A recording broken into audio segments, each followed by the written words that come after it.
The sky turned dark over New York City on a Tuesday morning in June. Not from clouds, but from something much worse. Giant ships, each one bigger than 10 football fields, blocked the sun. They hung in the air, silent and still. Allison Hayes was not in New York. She was in her small cabin in Montana watching it all unfold on her old TV. The news showed people running through streets. Cars crashed.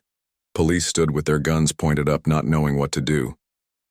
This can't be real, Allison whispered to herself. She reached for her phone to call her brother, but the line was dead. All phones were dead. Allison was 35 years old, with short brown hair that she cut herself and eyes that missed nothing. 10 years ago, she had been one of the best snipers in the Marines. Now she lived alone, away from people and their noise. She kept her skills sharp by hunting and entering shooting contests, which she always won. The TV signal cut out, then came back. Now it showed the same image on every channel. A creature that was clearly not human stood in what looked like the inside of a ship. It had 4 eyes set in a face that reminded Allison of a lizard, but with smooth gray skin. It wore what seemed to be armor, with glowing parts at the joints. "People of Earth," it said in perfect English. "I am Fleet Commander Drezkor of the Khazari Empire. Your planet is now under our control. Resistance is not advised." Allison sat very still, watching. She noticed the way the creature moved, the way its armor fit, the small gaps that appeared when it turned its head. The screen changed again. Now it showed a line of soldiers in the same type of armor. They stood in what Allison recognized as Central Park. Across from them were U.S. Army troops, their rifles aimed. "Fire!" someone yelled, and the human soldiers opened fire. Bullets hit the alien soldiers. Sparks flew off their armor. The aliens did not move, not one fell, not one even flinched. When the humans stopped to reload, the aliens began to make a sound. Allison realized they were laughing. One alien stepped forward. It raised what must be a weapon. A flash of blue light shot out, and 10 human soldiers fell at once, their bodies smoking. Allison's hand tightened on her cup until it cracked. "Your primitive weapons cannot harm us," Drezkor's voice said over the footage. "The Khazari have conquered 37 worlds. All serve us now. All provide us with what we need. Your world will do the same." The news came back. The reporter looked scared. "The president has called for calm as alien ships have appeared over major cities worldwide. Military responses have been..." He paused, swallowing hard. "Ineffective." Allison turned off the TV. She sat in silence for a long time. Then she walked to her gun cabinet. Inside was her pride, a custom M40A5 sniper rifle, the same model she had used in the Marines. She had modified it herself, improved it. She took it out, feeling its familiar weight. "Primitive weapons," she said to herself. "We'll see about that." Over the next week, the news got worse. The aliens set up bases in every major city. They had technology humans couldn't understand. They used it to shut down power grids, communication networks, and military defenses. Without firing a shot, they took control of everything that mattered. Allison stayed in her cabin, watching and listening. She kept her rifle clean. She counted her ammunition. She waited. 3 weeks after the ships arrived, a truck drove up to Allison's cabin. She watched through her scope as 4 people got out. They didn't move like aliens, they moved like scared humans. "Hello," a man called out. "Anyone here? We're not looking for trouble." Allison opened her door but kept her rifle ready. "Stop there," she said. "Who are you?" The man who had called out held up his hands. He was tall, with a beard and military posture. "My name is Cameron Wright, Army Rangers. This is Natalie Flores, she was with Air Force Intelligence. The big guy is Daniel Grant, he's an engineer, and that's Keith Johnson, he was an Army medic." "What do you want?" Allison asked. "We're gathering people," Cameron said. "People with skills, people who want to fight back." Allison almost laughed. "Fight back? Did you see what their armor does to bullets?" Natalie stepped forward. She was short with dark hair pulled back tight. "That's why we need someone like you." "Like me?" "We know who you are, Sergeant Hayes," Cameron said. "Three-time winner of the National Long Range Shooting Championship. Highest confirmed kill record in your unit during your tours. If anyone can find a weak spot in that armor, it's you." Allison didn't answer right away. She studied their faces. They were tired and dirty, but their eyes had something she recognized. The look of people who wouldn't give up. "Have you seen them up close?" she asked. "The aliens?" Daniel nodded. His hands were rough, a worker's hands. "I've been studying pieces of their tech, found some damaged armor parts in a crashed transport. And I think there might be weaky points. Their armor is designed to stop energy weapons like their own, not physical bullets. But it would take a perfect shot at exactly the right spot." Allison thought about the aliens she had seen on TV, about the way their armor moved when they turned. There had been gaps just for a split second, but she had seen them. "You're talking about a shot no one else could make?" she said. "Yes," Cameron answered simply. Allison looked at her cabin.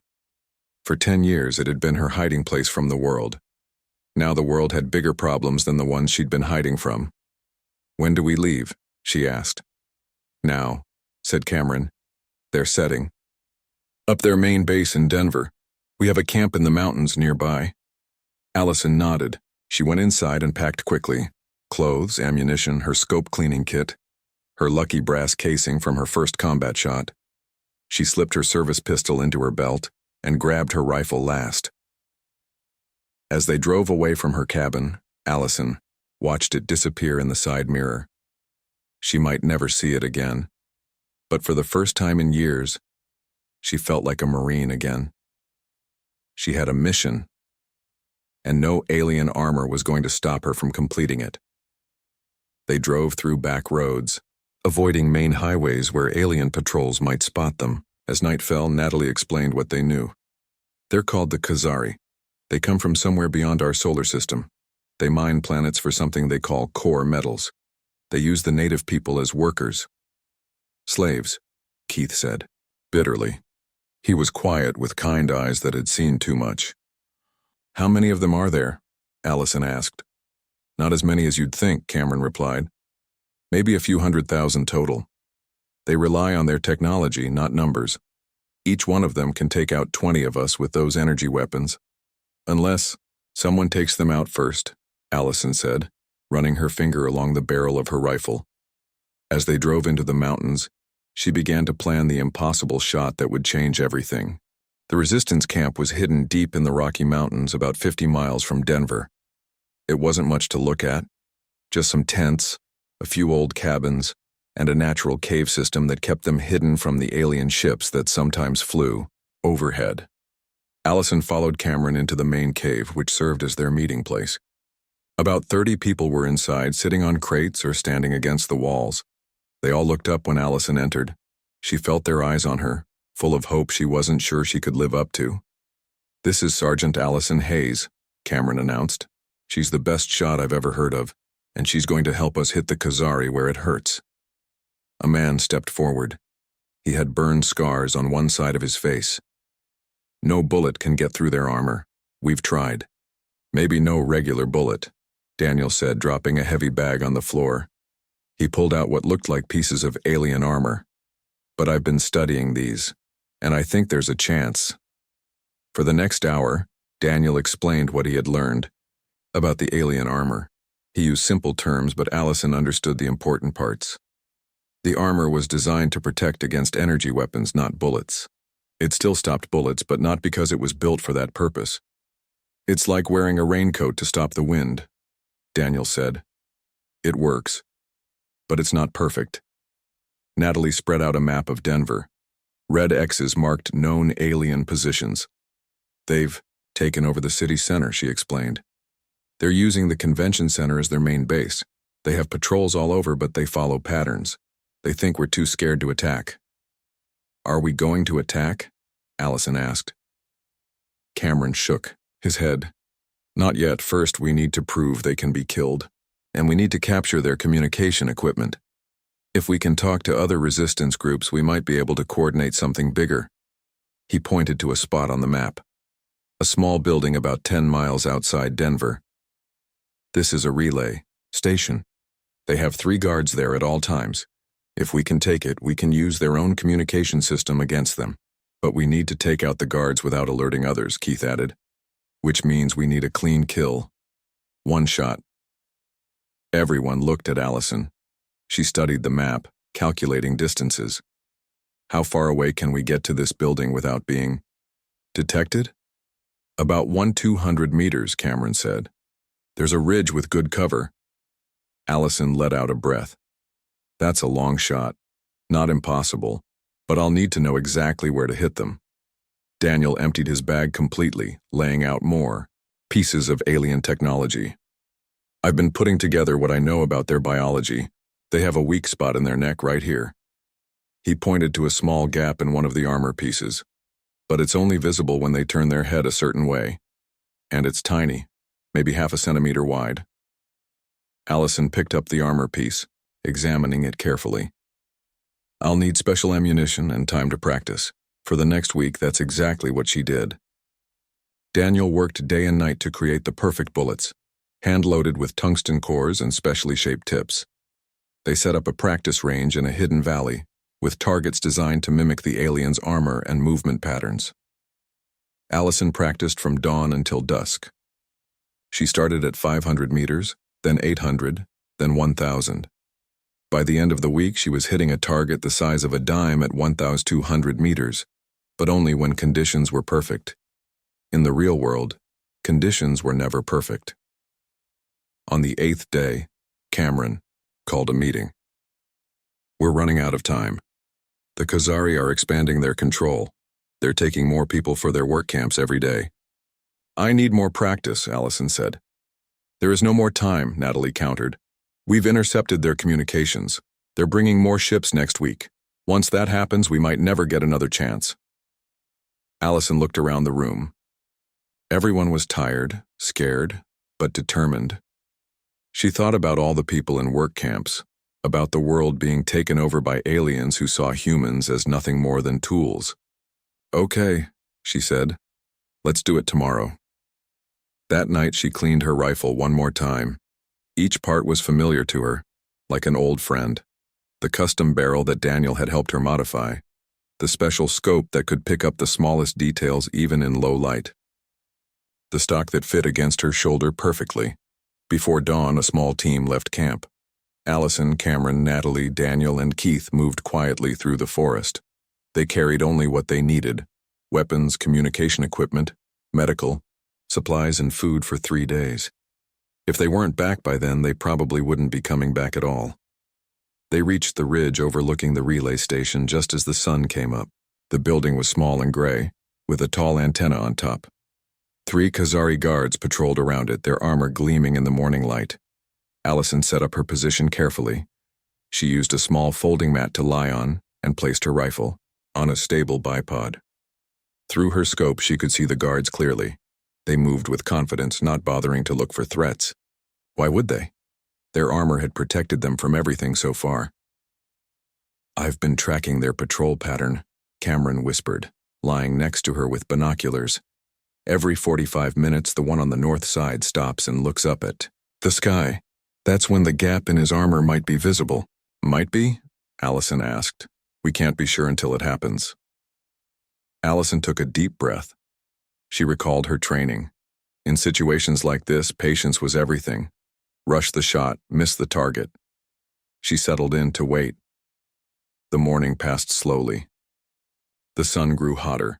Sweat ran down Allison's back, but she didn't move. Her eyes stayed fixed to her scope, watching the guards, learning their movements. At 11:47, the guard on the north side stopped. He looked up at the sky just as Cameron had predicted, and for a split second Allison saw it, the tiny gap in his armor, right where the neck joint connected to the helmet. She didn't take the shot. Not yet. She wanted to be sure. At 12:32, it happened again. This time she noted exactly how he moved, exactly where the gap appeared. Next time, she whispered to Cameron. At 1:17, the guard stopped again. Allison was ready. She controlled her breathing, slowing her heart rate. She felt the trigger against her finger, taking up the slack gradually. The guard looked up. The gap appeared. Allison fired. The sound of the shot echoed across the valley. Through her scope, Allison watched as the guard jerked once, then collapsed to the ground. The other two guards turned, confused. They had never seen one of their own fall before. "Holy shit," Cameron breathed. "You did it." Allison felt no triumph, only focus. "Two more to go," she said, already lining up her next shot. The world had just changed, though the Khazari didn't know it yet. Their mockery of human weapons had just become a deadly mistake. The two remaining guards moved quickly to where their fellow soldier had fallen. They looked around, scanning the hills, but they didn't run for cover. Why would they? Nothing on Earth had ever hurt them before. Allison took a slow, steady breath. She tracked the taller guard through her scope, waiting for the perfect moment. The alien turned his head, looking up toward the ridge. There it was, the tiny gap in his armor. Allison squeezed the trigger. The rifle kicked against her shoulder. Through her scope, she saw the guard drop. The last guard finally realized the danger. He ran toward the building, reaching for something on his belt. Allison followed him, her breathing calm, her hands steady. This shot would be harder. A moving target, running away. But as he reached the door, he paused for half a second to enter a code on the panel. That was all the time Allison needed. Her third shot hit the back of his neck, right where Daniel had said the armor was weakest. The guard fell forward against the door. 3 shots, 3 kills, Cameron said, his voice filled with wonder. "I've never seen anything like it." Allison didn't answer. She was already packing up her rifle. "We need to move. More will come when these don't report in." The team moved quickly down the ridge, staying low in the tall grass. When they reached the relay station, Keith checked the guards to be sure they were dead. "They're definitely not getting up," he confirmed.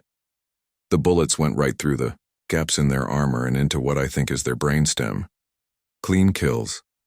Daniel worked on the door panel, connecting a device he had built to bypass the security code. After a few tense minutes, the door slid open. Inside, the relay station was a single room filled with equipment that glowed with strange blue and green lights. Screens covered one wall, showing maps and symbols that Natalie immediately began studying. "This is amazing," she said. "It's their entire communication network. I can see all their bases, all their patrols." Daniel went to work on the main console while Cameron and Keith stood guard at the door. Allison checked the windows, making sure they hadn't been followed. "How long until they notice something's wrong?" she asked. "Hard to say," Natalie answered, still staring at the screens. "But probably not long. The guards were supposed to check in every hour." "Then we have less than an hour to get what we need and get out," Cameron said. Daniel's fingers flew over the alien controls. "I think I can download their communication protocols. If we have those, we can listen to everything they say, maybe even send fake orders." "Can you shut down their systems?" Keith asked. Daniel shook his head. "Not from here. This is just a relay station, but I might be able to create a backdoor that we can use later." The minutes ticked by. Allison kept watch, her rifle ready. She could feel the adrenaline wearing off, leaving her tired but alert. What they had done today would change everything. For the first time, humans had killed the invaders. The Khazari weren't invincible after all. "Got it," Daniel finally said, removing a small device from the console. "I've downloaded their communication codes and created a backdoor. We can access their network remotely now. And I've mapped all their patrol routes," Natalie added. "I know when and where every squad will be for the next week." "Time to go," Cameron said, checking his watch. "We've been here 40 minutes. As they prepared to leave, a new sound made them all freeze. A low humming came from outside, growing louder. "Transport ship," Daniel whispered, his face pale. Allison looked out the window. A small alien ship about the size of a bus was descending toward the relay station. It had no windows, just smooth gray metal with the same glowing lines they had seen on the alien armor. "They must have noticed the guards didn't check in," Natalie said. "Options?" Cameron asked, looking around the room. There was only one door, and the ship was landing right outside it. Allison pointed to a maintenance hatch in the ceiling. Up there. If we can get to the roof, we might be able to slip away while they're inside. They moved quickly. Cameron pushed a desk under the hatch and helped lift everyone up. Allison went last, pulling herself through just as they heard the transport ship land outside. On the flat roof, they lay still, listening. The ship's engines powered down. A door opened. Footsteps approached the relay station. 6 of them, Allison whispered. She could see the aliens through a small vent in the roof. They were examining their dead companions, making angry sounds in their strange language. One of the aliens pointed up at the ceiling, saying something to the others. They had noticed the maintenance hatch. "We're out of time," Cameron said. "We need to move now." They crawled to the edge of the roof. The land behind the station sloped down into a wooded area. If they could reach those trees, they might escape unseen. "I'll go first," Allison said. "Cover me if they come out." She dropped silently to the ground and ran in a crouch toward the trees. The others followed, one by one. Keith went last, but as he landed, he gasped in pain. His ankle had twisted on the landing. One of the aliens came around the corner of the building. It saw Keith and raised its weapon. Allison didn't hesitate. She raised her rifle and fired. The alien fell, but not before it had sent out an alarm. A high-pitched wailing filled the air. "Run!" Cameron shouted, helping Keith to his feet. They ran for the trees as fast as they could. Behind them, the remaining aliens poured out of the building, firing their energy weapons. Blue bolts hit the trees around them, setting the wood on fire. Allison turned and fired twice more. 2 more aliens fell. The others took cover, giving the team precious seconds to disappear into the forest. They ran until their lungs burned and their legs ached. The sounds of pursuit faded behind them. Finally, Cameron called a halt in a small clearing. "We need to split up," he said between breaths. "They'll be searching the whole area." "We'll meet back at the second camp," Natalie said. It was a backup location they had prepared, farther from Denver than their main base. Allison nodded. "I'll go west, draw them away from you. I move faster alone." "No," Daniel protested. "You're too valuable. You're the only one who can make those shots." "That's why I have to make sure this gets back," Allison said, pointing to the device in Daniel's hand. "That's worth more than any one of us." They knew she was right. They split up, each taking a different path through the forest. Allison headed west, making sure to leave signs that the aliens could follow. As she moved through the trees, she felt something she hadn't felt in years. Purpose. Today, she had proven that humans could fight back. The shots she had made would become a symbol of hope. The Khazari had mocked human weapons, but they weren't laughing anymore. Allison heard alien transports in the distance. They were hunting her, but now they were afraid. And that was exactly what humanity needed. News of what happened at the relay station spread fast. Not through TV or radio. The aliens controlled those now. It spread through whispers, through notes passed hand to hand, through stories told around campfires where people gathered to stay warm and feel less alone. The story changed with each telling. Some said one human had killed 10 aliens. Others said it was a whole team of snipers. But all versions had the same ending. The invincible aliens could be killed by a good shot from a human gun. Allison made it to the backup camp 3 days after the split. She had traveled only at night, hiding during the day as alien ships searched the mountains. The small camp was hidden in a deep ravine, invisible from the air. When she arrived, only Natalie was there. "Thank God," Natalie said, hugging Allison tightly. "We thought they got you." "Almost did," Allison replied. She was dirty and tired, with scratches on her face from running through the forest at night. "Where are the others?" "Daniel and Keith got here yesterday. Cameron is still out there." Allison nodded, trying not to show her worry. During their week of planning, she had grown to respect Cameron's quiet strength. The thought of him captured or killed made her stomach twist. "Daniel's already working with the data we got," Natalie said, leading Allison to a small tent. Inside, Daniel sat hunched over a laptop connected to the alien device they had stolen. He looked up when they entered, his eyes red from lack of sleep. "You made it," he said. smiling for the first time in days. "I've been going through their communications. It's better than we hoped." "What did you find?" Allison asked, sitting down heavily on a crate. Her legs ached from miles of walking. "They're scared," Daniel said simply. "The Khazari don't know how we killed their soldiers. They thought their armor was perfect. Now they're changing patrol routes, adding more guards to important locations. They're even developing new armor, but it won't be ready for weeks. So we hit them now while they're confused," Allison said. "That's the plan, but we need more snipers, more special bullets." Keith entered the tent carrying a medical bag. He nodded to Allison and immediately started checking her scratches and bruises. "We've been in contact with other resistance groups," he said as he worked. "There's a bigger camp 2 valleys over. They have 10 more trained snipers, good ones." "Can you teach them to make the shot?" Natalie asked. Allison thought about it. "Maybe. If they're already good and if we have time to practice." "We don't have much time," Daniel warned. "The Khazari are bringing in a new commander, someone named Rector. From what I can tell, he's their best military leader. He's dealt with rebellions on other planets." "Other planets fought back?"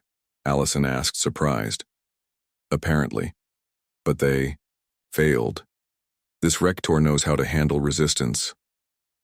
They all fell silent, thinking about what that meant.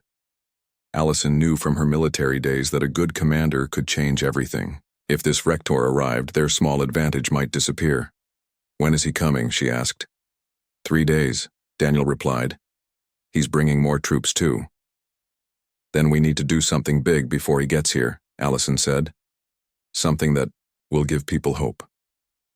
That night, Cameron finally returned. He had news that changed everything. "The Khazari are having a meeting," he said, spreading out a map on the table. "All their top leaders will be at their main base in Denver tomorrow night. They're worried about the killings at the relay station. They're going to plan how to crush the resistance." "Is Drezkor going to be there?" Natalie asked, referring to the alien fleet commander who had first announced the invasion. Cameron nodded. "All of them. It's our one chance to cut off the head of the snake." Allison studied the map. The alien base was in what used to be the Denver Convention Center. It was in the middle of the city, surrounded by alien patrols. "There's no way to get close enough for a shot," she said. "Even at maximum range, we'd be spotted long before we could set up." "Maybe we don't need to get close," Daniel said slowly. Everyone turned to look at him. "What if we could use their own technology against them?" The plan came together quickly. Using the data they had stolen, Daniel found a weakness in the alien security system. The Khazari used automated defenses around their base, flying drones that patrolled the perimeter. But those drones reported through the same communication network they had hacked. "I can create a loop in their system," Daniel explained. "Make the drones report that everything is normal, even when it isn't. It will only work for about 10 minutes before their system catches it, but that might be enough time." The next day, they moved to positions around the Denver base. Allison and 5 other snipers, the best from the larger resistance camp, set up on rooftops and in high windows of abandoned buildings. Each had a specific target and a clear line of sight to a window in the convention center where the meeting would take place. "Remember," Allison said over the radio to the other snipers, "aim for the neck joint. Wait for them to turn their head just right. 1 shot, 1 kill." At exactly 7:30 p.m., Daniel activated his hack. The alien drones continued their patrol patterns, but they stopped reporting what they actually saw. For 10 precious minutes, the snipers were invisible to the alien security system. Through her scope, Allison watched as the alien leaders gathered in the large meeting room. There was Drezkor standing taller than the others, his 4 eyes scanning the room as he spoke in their strange language. "I have the target," she whispered into her radio. The other snipers confirmed they had their targets too. "On my mark," Allison said, controlling her breathing, feeling her heartbeat slow. 3, 2, 1. Mark. 6 shots rang out almost as one. Through her scope, Allison saw Drezkor jerk backward, a small hole appearing in his neck just where the armor joined his helmet. Around him, 5 other alien leaders fell. Chaos erupted in the meeting room. The remaining aliens ducked for cover, not knowing where the attack had come from. "Move now," Allison ordered. "They'll find us soon." The snipers packed up quickly and disappeared into the network of tunnels and passageways the Resistance had mapped out. By the time the alien security system reset and the drones reported the snipers' positions, they were long gone. That night, the Resistance celebrated their biggest victory yet. The alien command structure had been shattered. Without their leaders, the Khazari forces would be confused and disorganized, at least for a while. "What happens when this Rector arrives?"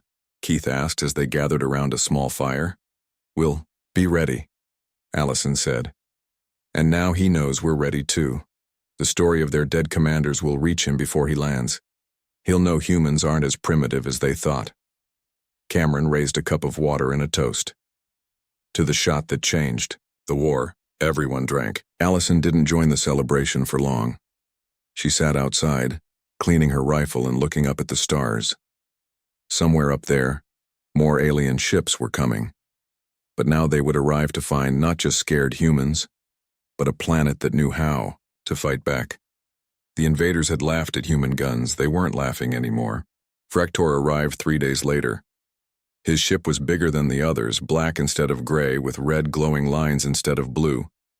It landed right in the middle of Denver, crushing buildings beneath it. A message played on all working TVs and radios. "People of Earth, I am War Commander Vrektor. Your resistance is noted. Your minor victories are meaningless. I have crushed rebellions on 12 worlds. I will crush yours. Surrender now or face extinction." The Resistance watched the message from their new main camp, which was hidden in an old mine shaft. After the successful attack on the alien leadership, they had been forced to move again. The Khazari had become more aggressive, burning whole towns if they suspected Resistance fighters were hiding there. "He's scared," Allison said as the message ended. "He's trying to frighten us because he knows we can hurt them now." Cameron nodded in agreement. "But he's also dangerous. The patrols have doubled. They're using new search patterns. They're learning." Daniel had been working day and night on the alien communication system they had stolen. He looked up from his computer. "I've been monitoring their transmissions. Frektor has ordered new armor for all troops. It will have better neck protection. Our current approach won't work much longer." "Then we need to strike now," Natalie said, "before they can adapt." "Strike where?" Keith asked. "They're expecting us to target their leaders again. Frektor will be heavily guarded." Silence fell over the group. They had hurt the Khazari, but the aliens still controlled most of the planet. They had better weapons, better technology, and despite their losses, far more troops. If the Resistance couldn't find a new way to fight, they would eventually lose. Allison walked to the mine entrance, looking out at the mountains. The sun was setting, painting the sky red and orange. Somewhere out there, people were counting on them. People in work camps, people hiding in basements and caves, people who had heard the story of the sniper who proved the aliens could be killed. She turned back to the group. "What if we don't target Rector directly? What if we target something more important?" "What's more important than their leader?" Keith asked. "Their ships," Allison said simply. "The ones that brought them here, the ones that keep them supplied, the ones that would take them home if they decided Earth wasn't worth the trouble." Daniel's eyes widened. "That might work. Their ships have to have vulnerable points too, but they're heavily guarded, and we don't know much about them." "Then we need to learn," Allison said. For the next week, Resistance scouts watched the ships. They used binoculars and the few long-range cameras they had salvaged. They noted patrol, patterns, guard rotations, and most importantly, where the ships connected to ground equipment for refueling and maintenance. Daniel studied the data, looking for patterns. "I think I found something," he finally said one night. "The ships have to open external ports to vent heat from their engines. When they do, there's a direct line to their power cores." "How big are these ports?" Allison asked. "Small. Maybe the size of a baseball." and they're only open for a few minutes at a time. Cameron frowned. That's an impossible shot, even for you, Allison. Not for one person, she agreed. But what about 10, 20, all firing at the same time? The plan took shape. Using the alien communication system, they contacted resistance groups across the country. Each had their own snipers now, trained based on Allison's techniques. They would target Rector's ship and 4 others, hitting them all at the same time. The day before the attack, Daniel made a discovery that changed everything. I found something in their language database, a word they use for Earth. It translates, roughly, to difficult meat. But there's another meaning, too. They use the same word for planets they've failed to conquer. There have been others? Natalie asked. Daniel nodded. 2 others. Both were abandoned after the natives proved too troublesome to control. The Khazari Empire isn't as all-powerful as they want us to believe. This news spread through the resistance like wildfire. The aliens could be beaten. They had been beaten before. The day of the attack dawned clear and cold. Across the country, snipers moved into position. Each had been assigned a specific ship and a specific vent port. Using the hacked communication system, they coordinated their timing down to the second. Allison was targeting Rector's ship. She lay on a rooftop a mile away, her rifle pointed at the massive black vessel. Through her scope, she could just make out the small circular port that would open to vent heat. She had 30 special bullets beside her, each one designed by Daniel to penetrate deep into the ship before exploding. All teams in position, came Natalie's voice over the radio. She was coordinating from the mine, using the alien communication system to talk to resistance groups from New York to Los Angeles. Vents will open in 3 minutes, Daniel reported, monitoring the ship's systems through his hack. Allison controlled, her breathing, slowing her heart rate. This would be the hardest shot of her life. If she missed, the aliens would know what they were targeting. They would adapt, protect the vents. This might be their only chance. 1 minute, Daniel said. Allison thought about all the people counting on her, about all the planets the Khazari had conquered, about all the people who had died since the invasion began. Vents opening now. Through her scope, Allison saw the small port slide open on the side of the ship. A wave of heat distorted the air around it. She aimed carefully, accounting for distance, wind, and the heat distortion. She squeezed the trigger. All across the country, snipers fired at the same moment. 20 ships, 20 vulnerable points, 20 shots. Allison's bullet flew true, entering the small vent and traveling deep into the ship before detonating. For a moment, nothing happened. Then a dull rumble came from inside the ship. The rumble grew louder. Suddenly, blue fire erupted from every opening in the vessel. The ship shuddered, then began to list to one side. Similar explosions rocked ships in cities across America. The aliens had never considered that their vents might be targeted. Why would they? No species they had encountered before had weapons that could hit such small targets from safe distances. Rector's ship crashed to the ground, crushing the alien command center beneath it. Emergency sirens wailed across the city. Alien troops ran in confusion, their chain of command broken again. 1 week later, the remaining Khazari ships lifted off from Earth. Their invasion force had been cut in half. Their leadership was in chaos. Reports came in from around the world of alien troops abandoning their posts, returning to their ships. Allison watched from the mountains as the ships disappeared into the clouds. The war wasn't over. There would be alien holdouts to deal with, damaged cities to rebuild, a world to put back together. But humanity had won its planet back. Daniel found her there, looking up at the sky. They're sending a message to their homeworld, he said. Our translation isn't perfect, but it's something like, Earth unsuitable for harvesting. Native species uses primitive but effective distance weapons. Recommend bypassing this system. Allison smiled. Primitive weapons, she said softly. I guess they learned. As night fell, fires were lit across the city. Not fires of destruction, but fires of celebration. Humanity had faced its greatest threat and survived, and it had all started with a single shot from a sniper who refused to believe that humans couldn't fight back. The aliens who had mocked human guns were gone, and the legend of how they were driven away would be told for generations to come.